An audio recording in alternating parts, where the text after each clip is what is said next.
அருள்வாக்கு என்று அருள்மொழி. இயேசு அவரிடம், மகளே, உனது நம்பிக்கை உன்னை குணமாக்கிற்று.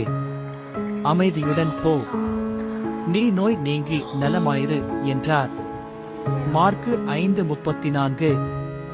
வார்த்தை வாழ்வாக.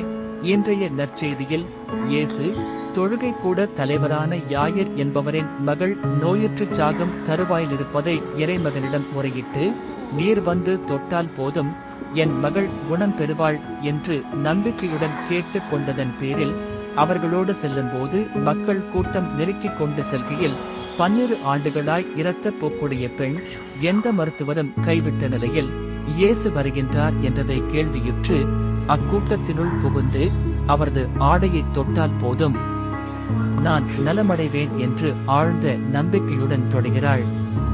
இறைமகனிடமிருந்து வல்லமை வெளியேறியதைக் கண்ட இயேசு, யார் என் ஆடையை தொட்டது என்றபோது அவள் நடுக்கத்துடன், நான் தான் என்றதும், மகளே, உனது நம்பிக்கை உன்னை குணமாக்கிற்று என்று நம்பிக்கை ஒளியை நம் அனைவருக்குமே பதிவு செய்கிறார்.